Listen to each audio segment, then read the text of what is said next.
She thinks she's found a magical land. In the upstairs wardrobe.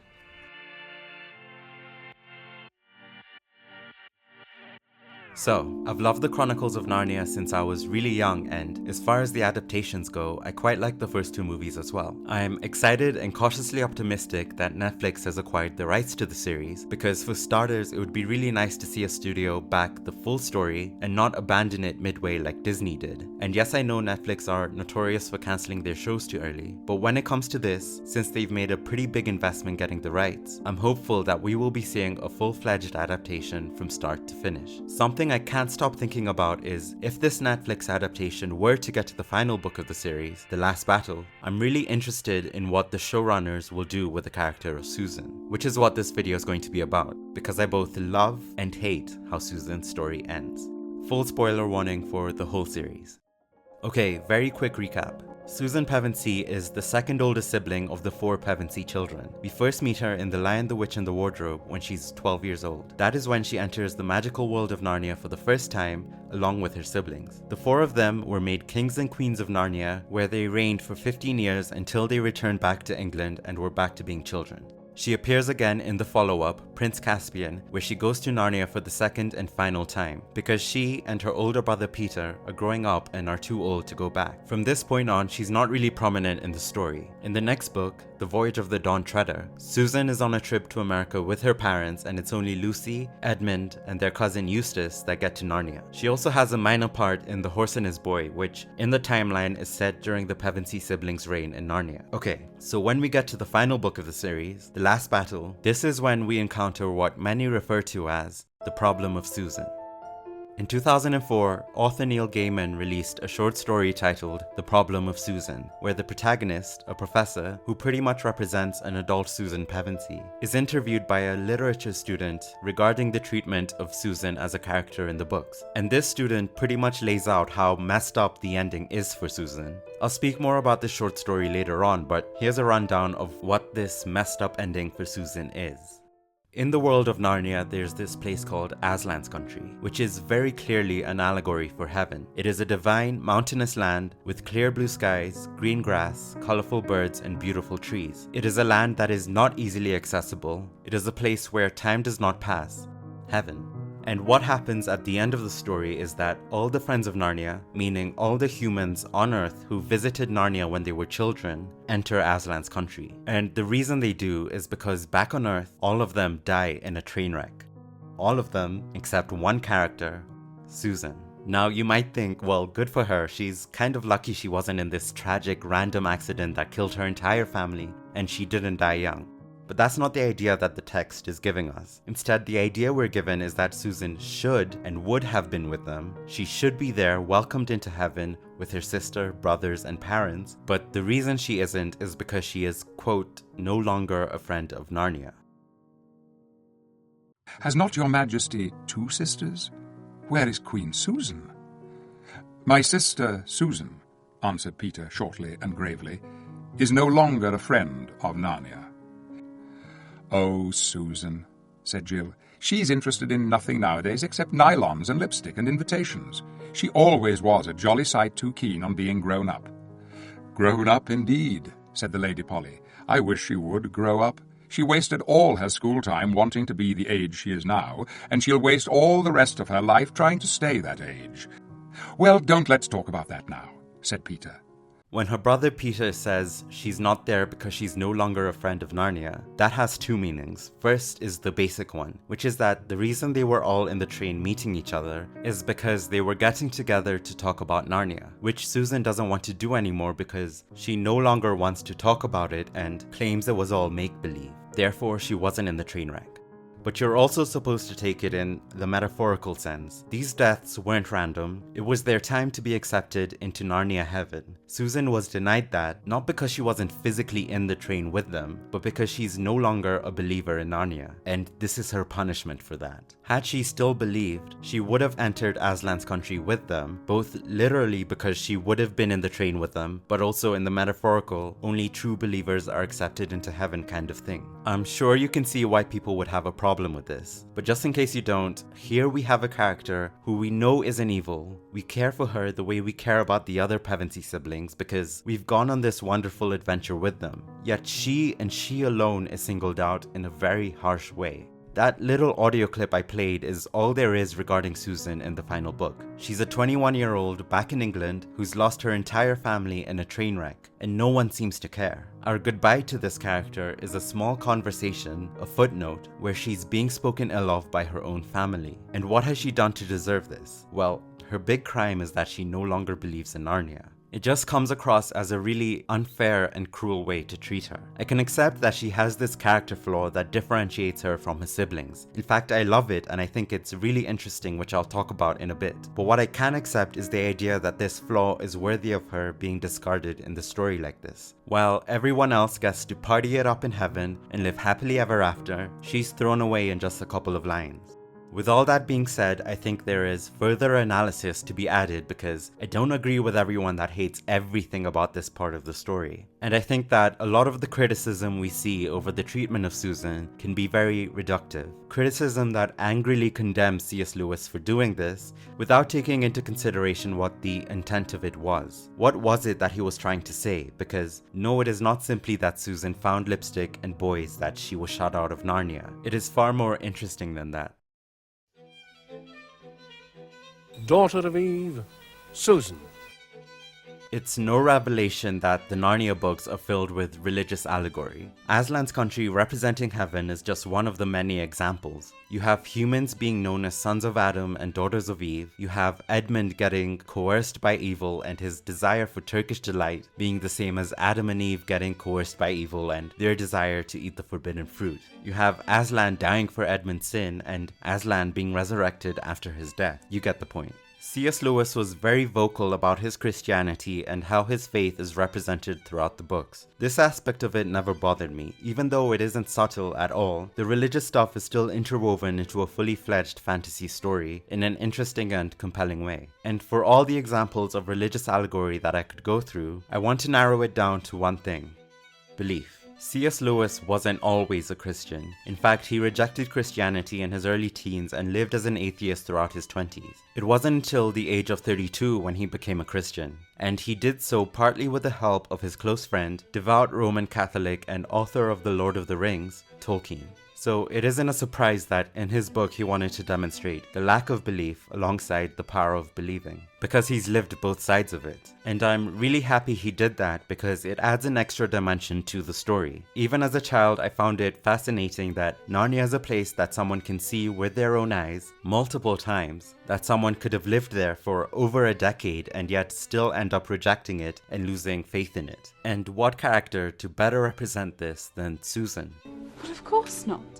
I mean, logically, it's impossible. What do they teach in schools these days? Seriously, who else? Let's look at the humans that went to Narnia. It can't be Professor Diggory Kirk. He is still a believer in Narnia despite it being close to 50 years since he went there. The conversation he has with Susan and Peter, where he tells them to believe what Lucy is saying, is so great and shows how much he's held on to Narnia through all these years. It wouldn't make sense. Well, if she's not mad and she's not lying, then logically, we must assume she's telling the truth. It can't be Edmund. Edmund has a great character arc from being a horrible kid that sells out his own siblings for Turkish delight to being redeemed into a good person. Changing that up at the end would ruin his redemption arc. That's the same reason it can't be his cousin Eustace either, because he had arguably an even bigger change in character than Edmund did. It can't be Peter. He's always been mature, he has a strong conscience and wants to do what's right. He's the leader of the group, holding everyone together. It would be out of character. And, of course, it 1000% cannot be Lucy. She represents better than anyone the power of believing. She's closest to Aslan, she was the first of her siblings to find the wardrobe entrance to Narnia. She never swayed from her belief, even as her siblings refused to listen. It wouldn't make sense. So, we're left with Susan. And it isn't a matter of, oh, she's bland and she doesn't have the same character development as her 3 siblings, so just give her this. No, it is completely believable and in line with her character that this is how she'd end up. Something I think about a lot is in Prince Caspian, her little sister Lucy, the strongest believer, insists that she can feel Aslan's presence, and Susan argues against it using facts and logic. But then when Aslan does show up, Susan admits that deep down she knew it was true. That's exactly what's happened to her at the end of the series, just in a much larger scale. Reminder that she was only 12 and 13 the 2 times she went to Narnia. It makes complete sense that through her teenage years, she got caught up in not just lipstick and boys, but everything that comes with trying to fit in and trying to be an admirable member of society. And just as when she was 13 years old in Prince Caspian, deep down she knows the truth. I'm certain that deep down she knows her experiences in Narnia were not make-believe. It's only that she's the kind of person who doesn't want to allow herself to believe in it. She wants to move on to other things that feel more important to her in the moment, material things, because she's young and she's human. Of course, C.S. Lewis could have simply had her die in the train wreck and be welcomed into heaven alongside her family, and sure, that would be more comforting, but does it make for a more interesting story? Not for me. Yes, it is a gut punch to have her be singled out like this, but you really don't have to think hard to understand why implementing the idea of believers and non-believers in such a direct and impactful way makes it more interesting. And once you've accepted that, well, then the next step is accepting that it had to be Susan. Okay, so I've defended the idea of it, which I actually really like and think had a lot of potential. Now let's talk about the execution of it, which I hate. After the final book came out, a young reader wrote to C.S. Lewis regarding Susan being written out of the story, and he responded by saying that he wrote her out not because he has no hope of Susan ever getting into Aslan's country, but because he has a feeling that the story of her journey would be longer and more like a grown-up novel than he wanted to write, which I completely understand. But that does not mean that what he ended up writing was the only alternative option, quickly addressing her in a few lines where her own family in heaven is talking trash about her, while she's on earth about to find out that all of them, people she loves, are dead. This is what is unfair about Susan's fate in the story. It's not that she doesn't have a happy ending, it's that her ending is written with no empathy at all. I've defended C.S. Lewis against the reductive criticism he's received over Susan, but what else can you expect when this part of the storytelling was handled with such little care? Reading Neil Gaiman's short story feels like a breath of fresh air because it provides this empathy for Susan that was desperately needed in the actual book. Here's a snippet from it that I like. Reminder that the professor in this, Professor Hastings, is basically Susan Pevensie. She also lost her 3 siblings and her parents in a train wreck, but she's also discussing fictional Susan with this student, if that makes sense. I doubt there was much opportunity for nylons and lipsticks after her family was killed. There certainly wasn't for me. A little money less than one might imagine from her parents' estate to lodge and feed her. No luxuries. There must have been something else wrong with Susan, says the young journalist. Something they didn't tell us. Otherwise she wouldn't have been damned like that. Denied the heaven of further up and further in. I mean, all the people she had ever cared for had gone on to their reward, in a world of magic and waterfalls and joy. And she was left behind. I don't know about the girl in the books, says the professor, but remaining behind would have also meant that she was available to identify her brother's and her little sister's bodies. There were a lot of dead people in that crash. I was taken to a nearby school. It was the first day of term, and they had taken the bodies there. My older brother looked okay, like he was asleep. The other 2 were a bit messier.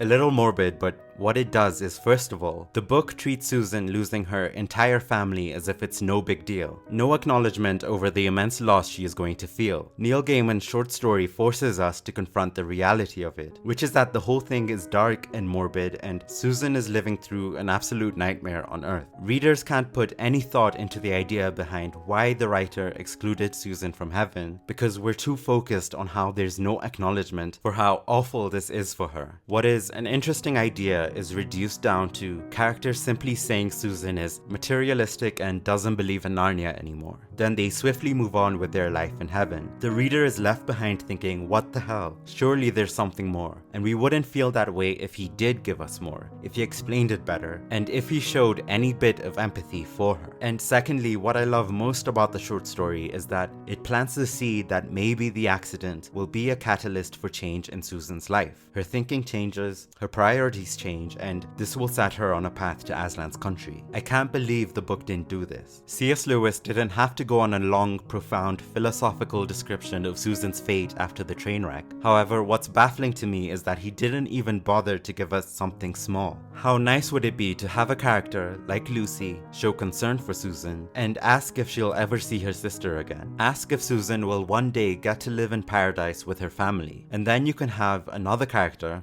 like Aslan, say essentially the same thing C.S. Lewis wrote in his letter to that young reader, that just because she isn't there right now doesn't mean she's never going to get there. It only means that her journey will be longer and more complicated than her siblings. And perhaps this train wreck is the starting point of that journey. That is so simple, it doesn't take a lot of writing or effort to do. It doesn't change anything about the point being made by excluding Susan.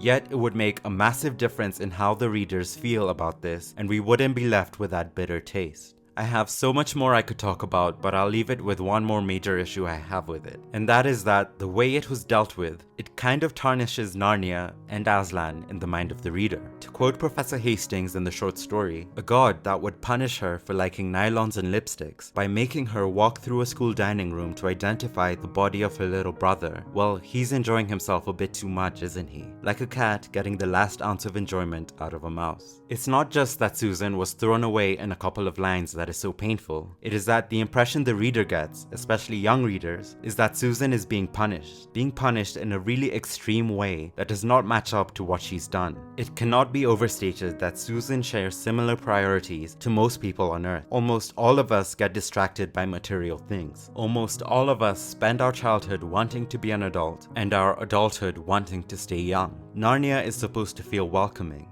Aslan is supposed to feel wise, warm, and loving, but treating Susan like this just because she's lost her belief in Narnia feels like the rest of us would be shut out as well. And because the text gives us no hint of Susan finding her way back to them, and because it doesn't give even an ounce of empathy for her, of course we're left with similar feelings to Professor Hastings, that a world that would cruelly punish someone like this maybe isn't as great of a world as we thought. Honestly, it ends up reflecting more poorly on Aslan and Aslan's country than it does Susan.